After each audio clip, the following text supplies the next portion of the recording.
साल 2043 और हम देखते हैं कि चारों ओर अफरा तफरी मची हुई थी क्योंकि सूरज अपने आकार में इतना बड़ा हो रहा था और वैज्ञानिकों के अनुमान के मुताबिक सूरज एक साल के अंदर पृथ्वी को बुरी तरह से निकलने वाला था। यानी कि यहाँ पर थोड़ी सी टेंशन वाली पोजीशन थी दोस्तों, लेकिन ये हमारे वैज्ञानिक भी साले जाटू आदमी थे। इस सिचुएशन से डील करने के लिए इन सारे लोगों की खोपड़ी में आया था एक भयानक प्लान। अभी ये सारे लोगों ने C25 नाम का एक प्रोजेक्ट स्टार्ट कर दिया था। आप सभी लोगों को मैं सिंपल भाषा में बताऊं तो ये सारे वैज्ञानिक मिलकर 10,000 इंजन बना रहे थे और उन 10,000 इंजनों को वो पृथ्वी की अलग अलग सपाटी पर इंस्टॉल कर रहे थे। यानी कि ये साले मामू छपरी लोग पृथ्वी को मूव ऑन कराना चाहते थे और अपने सौरमंडल से बाहर निकालकर किसी और सौरमंडल में दाखिल करवाना चाहते थे। लेकिन यहाँ पर थी थोड़ी सी छोटी मोटी सी दिक्कत, क्योंकि रास्ते में आ रहा था चंद्र। लेकिन उन सालों छपरी वैज्ञानिकों ने बड़े बड़े मास्टरपीस 3 इंजन उस चंद्र पर भी इंस्टॉल कर दिए थे। अभी ये सारे लोगों का गड़बड़ी वाला प्लान था और प्लान ये था कि वो पहले चंद्र को मूव ऑन कराएंगे और बाद में उसी रास्ते से पृथ्वी को मूव ऑन कराएंगे ताकि पृथ्वी के रास्ते के बीचों बीच चंद्र ना आए। लेकिन चंद्र पर जो लोग काम कर रहे थे उन सभी में एक बंदा था जिसका नाम था, अभी इस साले का नाम भी क्या लेना, इस साले की वजह से बहुत बड़ा टेंशन होने वाला है। अभी इस साले की बेटी मर चुकी थी, इसलिए वो टेंशन ही टेंशन में वो एक इंजन बुरी तरह से ऑन कर देता है जो कि चंद्र पर था। वहाँ पर मौजूद दूसरे वैज्ञानिक इस आइटम बंदे को कहते कि साला बंद कर दे वरना यहाँ पर थोड़ी सी दिक्कत आ जाएगी। लेकिन ये हमारा जाटो किसी की भी नहीं सुनता और दिक्कत वहाँ पर आ ही जाती है, क्योंकि इंजन पर इतना ज़्यादा दबाव पड़ता है कि वहाँ पर हो जाता है थोड़ा सा टेक्निकल इशू। और इससे भी बड़ी दिक्कत यह थी कि चंद्र अपनी सतह से हिल चुका था और वो सीधे डायरेक्शन में आ रहा था हमारी पृथ्वी की ओर। वैज्ञानिकों की माने तो चंद्र पृथ्वी से 4 ही दिनों में आकर टकराने वाला था। अभी इस सिचुएशन को हैंडल कैसे किया जाए, इसीलिए सारे दुनिया के बड़े बड़े लोग यानी कि प्रेसिडेंट सारे लोग कॉन्फ्रेंस करते हैं। अभी इन सभी में एक चाइनीज जाटू था यानी कि प्रेसिडेंट। वो सारे दुनिया वालों को कहता है कि हम सभी के पास परमाणु हथियार है, हमें चंद्र को नेस्ता नाबूद कर देना चाहिए और उसे वहीं के वहीं तबाह कर देना चाहिए। पृथ्वी पर मौजूद सारे लोग ये सोच रहे थे कि इस साले ने तो मास्टर प्लान वाला आइडिया दिया है, हमें यही करना चाहिए वरना तो चंद्र की वजह से ही हम सारे लोग मारे जाएंगे। सूर्य तो साला 1 साल बाद में पहुंचेगा। पृथ्वी पर बसी हुई सारे देशों की सेनाएं अपने अपने परमाणु बम लेकर चंद्र की सतह पर इंस्टॉल कर देती है।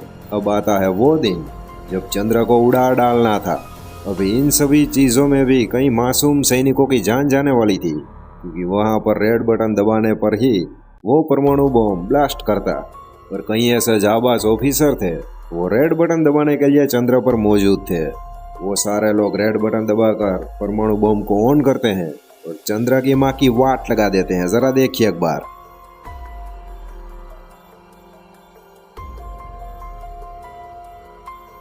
एक पल के लिए तो पृथ्वी पर बसे हुए सारे मौजूद लोग बहुत ही खुश थे, लेकिन दूसरे ही पल वो खुशी में मातम छा जाता है, क्योंकि वो चंद्र का मलबा सीधे पृथ्वी पर ही आ रहा था और उसने मचानी शुरू कर दी थी तबाही।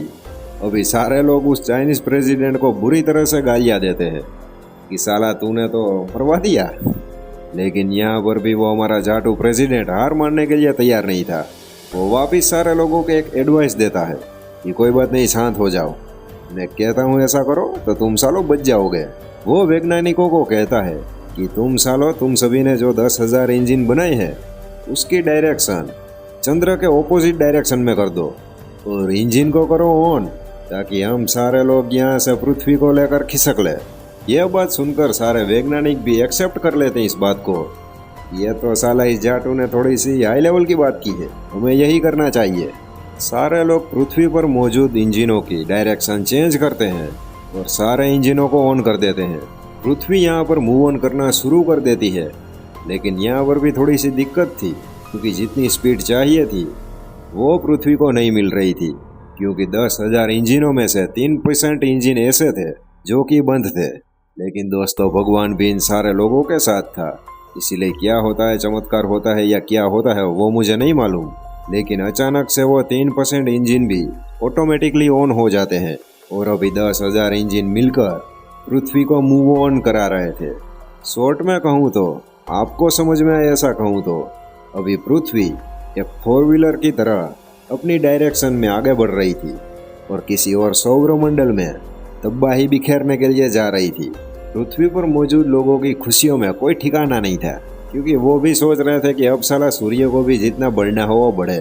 हम तो यहाँ से खिसक चुके हैं अपनी पृथ्वी को लेकर, और वैज्ञानिकों के मुताबिक 500 सालों तक पृथ्वी सफर करेगी और 500 सालों के बाद पृथ्वी किसी और सौरमंडल में दाखिल होगी।